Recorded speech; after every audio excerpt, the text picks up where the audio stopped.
It's a little bit different location than I've been at ever before, but I'm out here at Rocky Point. I'm going to give you guys my top 10, though, for this week. And at number 10, it was a tough battle between San Diego State and Texas Tech. Now, I gave Texas Tech a slight edge here because they pull in a 5-star recruit in Elijah Fisher. He reclassifies, so obviously it's not as easy for reclassifications to always come in and play at a high level right away. But nothing less, Elijah Fisher is an NBA talent, and Mark Adams gets a huge program win by landing Elijah Fisher.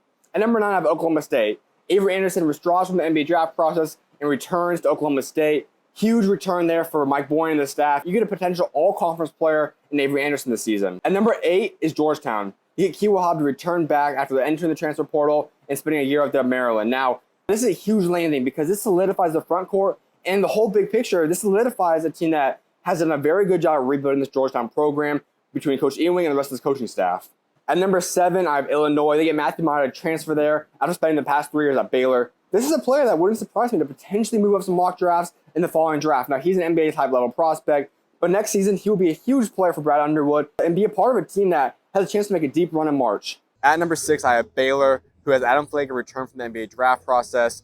He's a player that has been a cornerstone of this Baylor program, and if he's healthy next year, he's another player that could potentially be an all-conference player in the Big 12. At number 5, I have Wyoming. They get Hunter Maldonado to return from the NBA draft process and come back to Wyoming, where this is now a team that should enter the season on a top 25 team, in my opinion. He's an all-conference player. Wouldn't surprise me to be conference player of the year, depending on what David Roddy does, but he's that special of a player. At number 4, I have Providence, and you get Jared Bynum to return from the NBA draft process, and he will obviously be an all-conference player once again this season. A spectacular player, a guy that will average 16-plus points per game this season, and will be a part of a Providence team that once again should finish amongst the top teams of the Big East this year and should have a run in store for us in March. At number 3 is Tennessee. Tennessee has been on a roll the past couple of weeks, and they get Josiah Jordan-James and Santiago Vescovi to return from the NBA draft process. You get 2 guys that will be stars once again next season, and Tennessee has loaded up on a roster now in the past few weeks that should finish amongst the top 3 to 5 in the SEC once again this year and should have a nice run in store for us come March. At number 2, really was a toss-up. I'm fine with whichever order you want to put 1 and 2 at, but at number 2, I did put Texas. Tyrus Hunter, freshman player of the year. He's a spectacular player, a guy that will be a first-round pick in the 2023 NBA draft.